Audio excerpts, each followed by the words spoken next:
Wall Street didn't build the country. The middle class built the country. And unions built the middle class. That's a fact. So let's keep going. You deserve what you've earned, and you've earned a hell of a lot more than you're getting paid now. Thank you very much.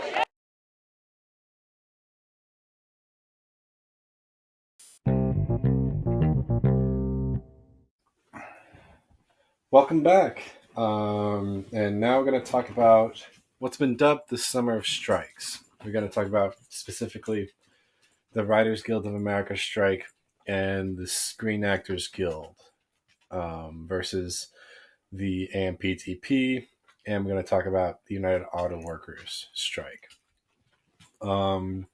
As of today, the Writers Guild of America has come to an agreement with the AMPTP. They're working on a tentative deal right now, and SAG-AFTRA is expected to follow close behind. They were fighting for mostly the same things. Yeah. Residuals, and AI plus healthcare. The Writers Guild of America, they wanted studios to not come to them with intellectual properties that AI generated, or scripts that AI generated that then needed to be fixed and worked on. And the Screen Actors Guild, they didn't want studios to use AI to create digital actors. What the studios proposed to do was they would scan like a actor in the background of a shot and use AI to reuse that same face. And they only pay the actor once, and the actor can't go and do other work because the studios that have the scans of their faces own their likenesses. Right. So,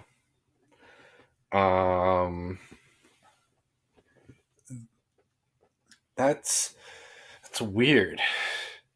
I mean, the problem isn't recent. Mm-hmm. It's basically, the problem is companies think that they can outlast their workers. Yeah. Which by realistic means they probably can. But you're also, for a period of time, projecting at a loss. Mm-hmm. Like at one point, the Newsboys Union shut down the entirety of New York because a majority of New York's working class were kids under the age of 21. Mm-hmm. And so their primary gripe was with the newspapers raising prices. If you hear like a slight meow, that's our cat. Our youngest cat. Begging for attention. So the WGA has come to a tentative deal with the studios, but it was the longest strike that the guild has ever put on. 5 months, 143 days.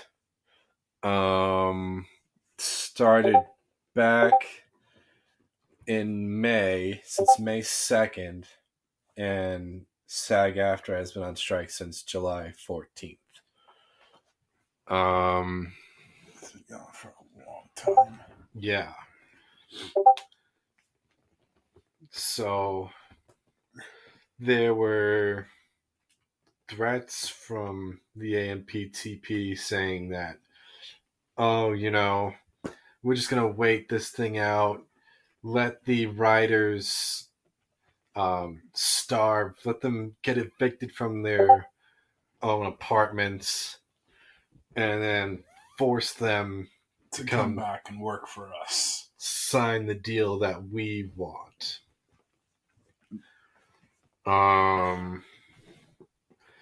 And the writers actively called it out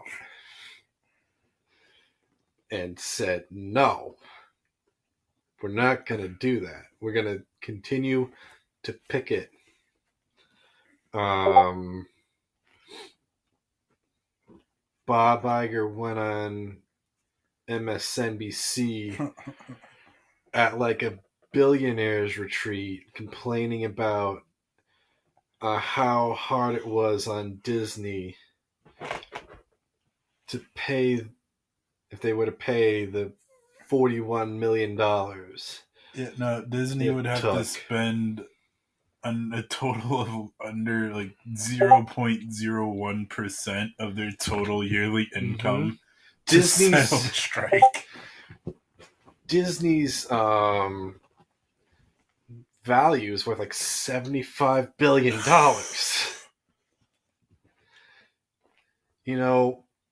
Bob Iger owns, I think, like a $400 million yacht or something like that. That and Disney's started some controversies over in Florida, but David Zaslav, the CEO of Warner Brothers Discovery, the company that just released Barbie, has a net worth of like $500 million.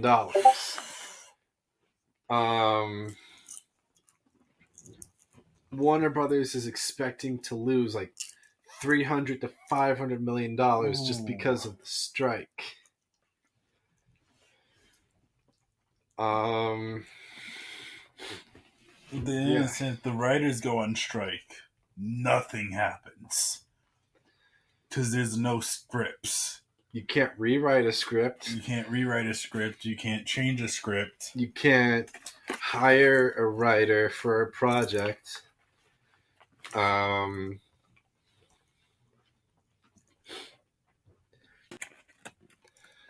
And so they wanted clear numbers from Netflix. Because if you were to write like a popular episode of Seinfeld back in the day and it gets syndicated on TV on a channel, you would be making like thousands of dollars. Now that Seinfeld's on Netflix, they don't make anything because Netflix doesn't really release their streaming data. Streaming services technically are, actors do have to get paid extra for. They do, but they don't make a lot. That's why Scarlett Johansson sued Disney like 3-4 years ago. Mm-hmm. Because of Black Widow going to Disney Plus Gold or whatever it was. Premier Access, yeah. They didn't get to see a cut of that. Yeah. They were both fighting for minimum earnings, protections from AI, and raising contribution caps to health insurance.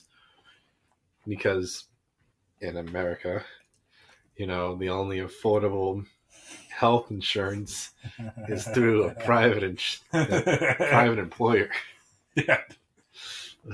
That will be talked about. Yep. Now, let's talk about the United Auto Workers. Um, the United Auto Workers strike is the most recent strike. Um, and today, Joe Biden just made history as the first president to ever join the picket line. Wow. Yeah. Oh, I thought you just gave a speech. No, he was out there. Wow. He was holding up the megaphone. Man, people call this man a bad president. Mm-hmm. People say that it's going to have an effect on the big three automakers in this country. Ford, I think General Motors and Stellantis. They're the company that owns Fiat and Dodge. They're the ones that are on strike.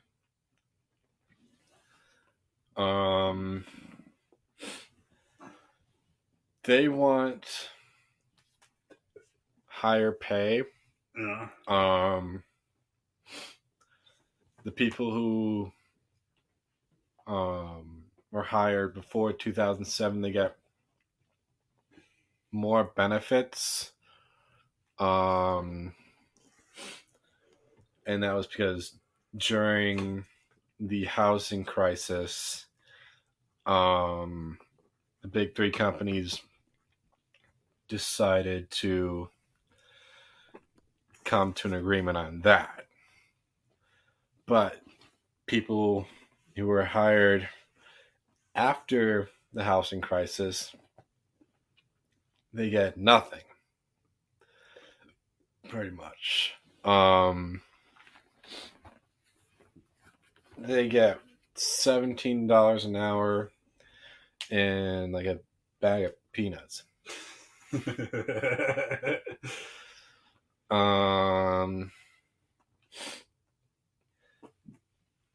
They're just fighting so that they can afford to live here in America, where the cost of housing crisis is up. The cost of living crisis, actually, I should say. Inflation's up. And depending on which political side you blame different people, instead of actually searching for real solutions, but that's just politics. Yeah.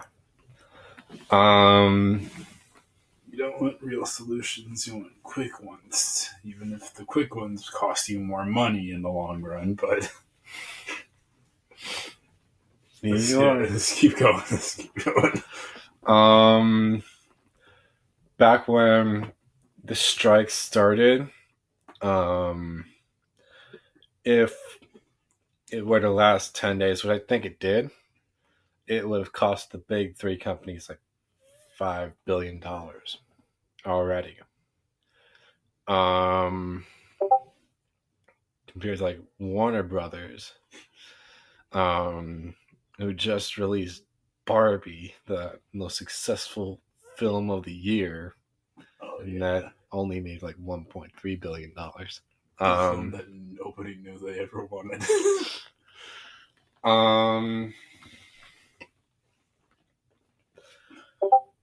But yeah, it's crazy. I just saw a video today where a whole bunch of people that GM hired to do like customer service work are trying to get into their jobs, and the picket line is stopping them. Which, by the way, is actually well within their right. Yeah.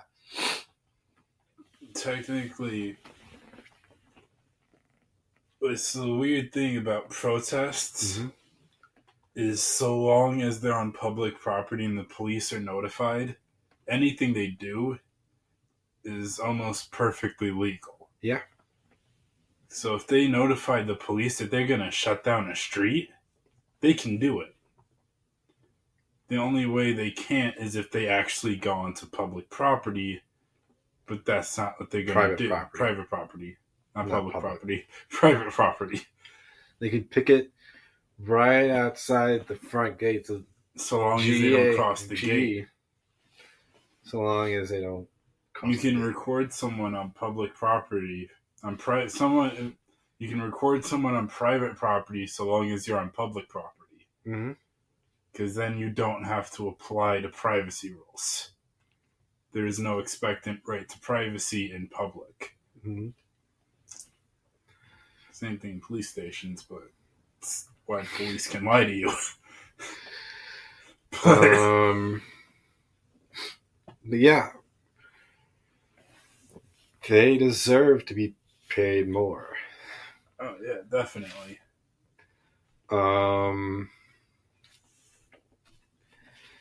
You know, they're working like 40 hours. They even want 40 hours of work.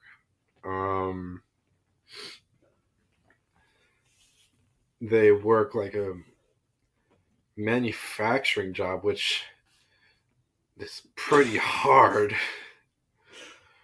I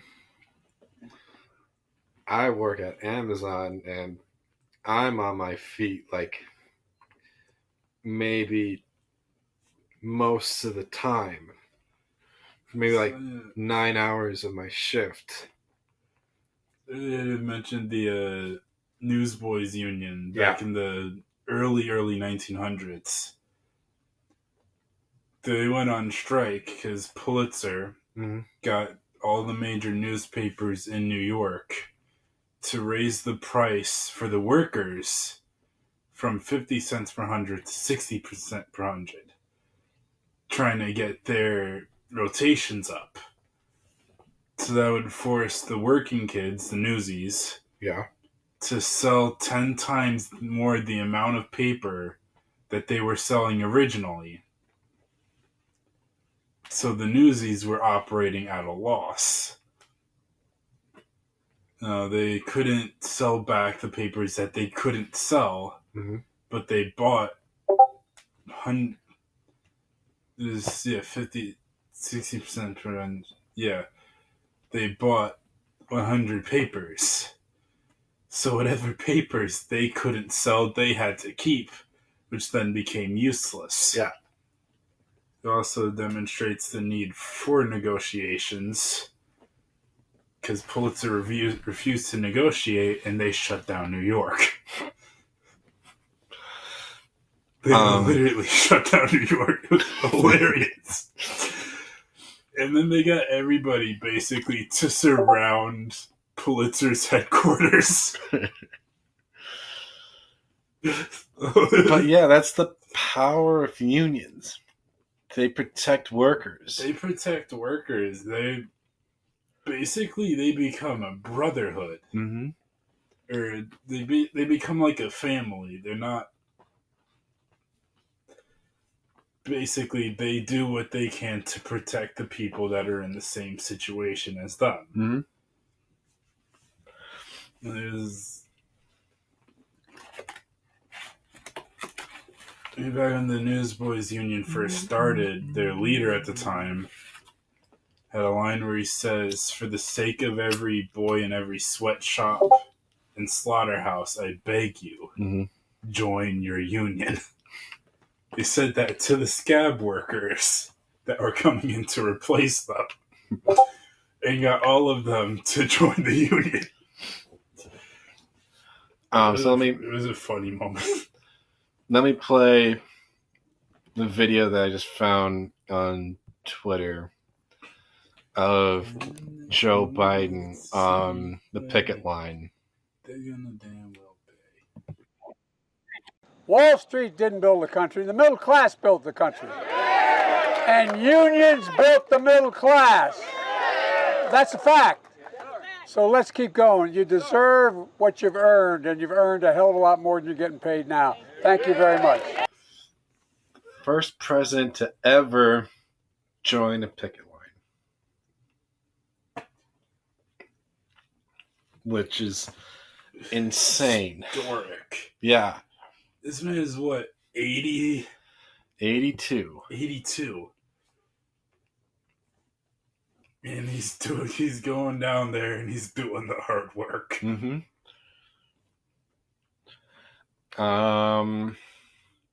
He's by no means the first president to actively do something to fix the nation. But I think he's done a pretty good job at recovery from COVID. So Yeah. I think he could doing something a little bit more to encourage unionization, right? yes. Yeah. Because our unionization rates are at an all-time low, like maybe 10% of our workforce is part of the union. That's why a lot of companies tend to target states that don't mandate unionized workers. It's also why there are no Walmarts in New York City. No Walmarts. Also no Amazons in New York City. Mm-hmm. Because There was, but they shut that down because it unionized. Walmarts aren't unionized. Amazon mostly isn't unionized. Starbucks mostly isn't unionized. Starbucks, I know there was one store that unionized. I think there's in a couple. California. There's one in like Buffalo, New York. Huh. There's a couple Starbucks that unionized. Dunkin'? I don't know. Yep. There's Dunkin' Donuts in New York City, so they're unionized. McDonald's is unionized. Burger King unionized. KFC unionized. Taco Bell probably unionized. Even though I don't know if there's much Taco Bells left in New York. There is. There's one, but Friendly's, God knows what happened to Friendly's. They're going bankrupt. Oh, they have? Yeah, they're going bankrupt. Toys R Us is probably unionized. Even though there's no official full Toys R Us stores anymore, but they are making a comeback. Yeah. Somewhat, but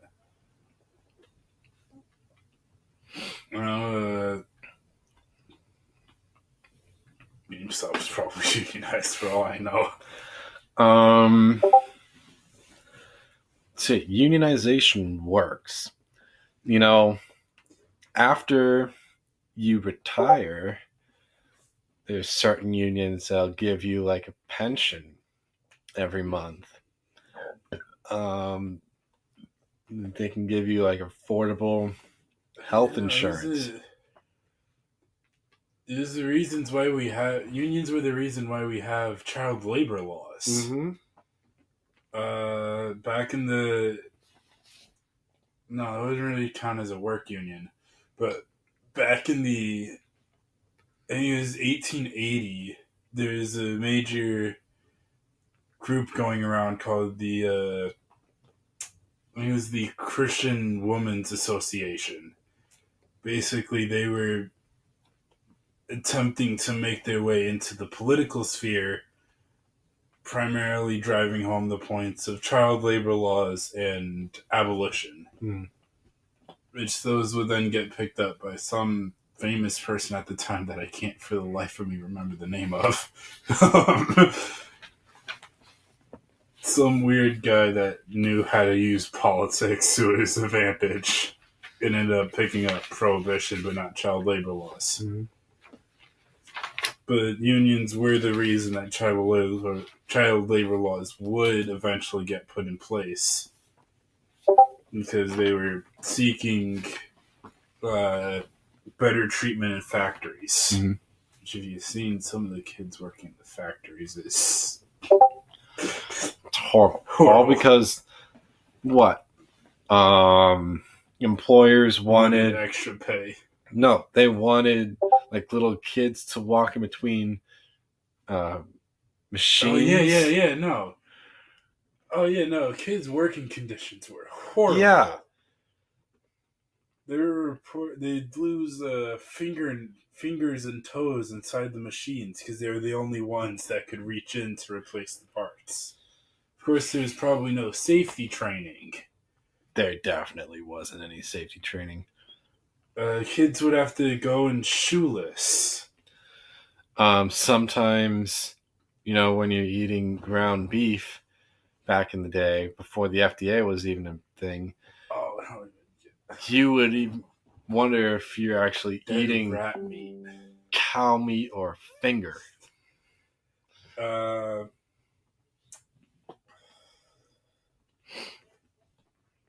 Yeah, unionization works, yet companies like Amazon, well, I shouldn't really say Amazon because we're also on Amazon Music. Companies like Walmart, they would send in people to vote against unionization. Union busters. Yeah. Gen Z is like the most progressive generation. You know how to You know how to like really appeal to Gen Z? It's by having a union. Gen Z has typically been portrayed as the lazy generation, considering that we're coming off the backs of millennials and Millennials and Gen Xers. So we're viewed as the lazy generation. It was like, do we tend to not get a job, not primarily want to get a job in our teen years? Yeah. I was like, I can't tell you the amount of kids that I went to high school with that were working. Like, they'd work all weekend. They'd have night shifts after school. There was one girl that I heard over the summer. I don't think she slept at all. I felt so bad for her. Mm-hmm. Because she was in a management position at a hotel chain. Her and her mother worked at the same hotel in the city. Mm-hmm. So she'd drive her car to the train station, get the train into the city after school, work, I think overnight, come back into Queens, take her car to school. I think like a couple hours of sleep in between. Man, that sucks. And it's like the problem is the problem with the workforce. It is a majority middle class citizens. Mm-hmm. So that means people that are not rich, but can also mean people that are just barely above the poverty threshold. Yeah. Which for New York is about $30,000 a year. And it's like, that was also one of the reasons why kids were put into the workforce to begin with. Because families could then take home the double income from both the adult workers and the children workers. Which, fun fact, schools were created to teach kids how to work in the factories. I think that's all that's out. Continue talking.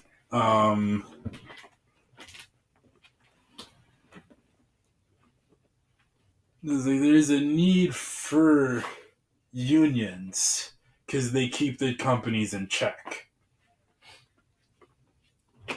They tell the companies when they go too far, and then it's either that or they force the company, and that's why it's needed. There are laws against companies doing stuff like this, but it isn't enough unless the laws are actively enforced. Yeah, and with enough lobbying, they won't get enforced.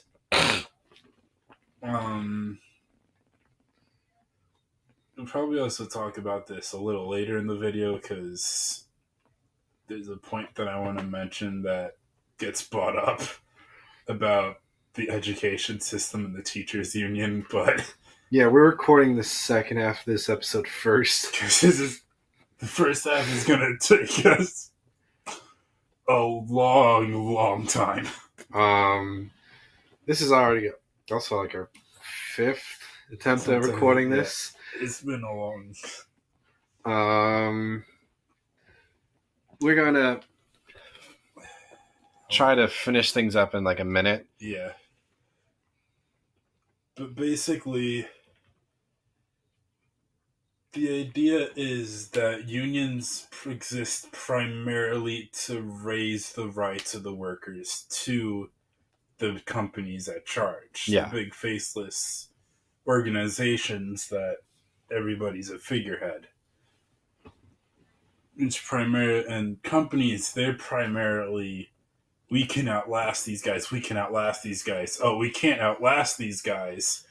Now we have to negotiate. Mm-hmm. That's what happened with the writers and the actors strike.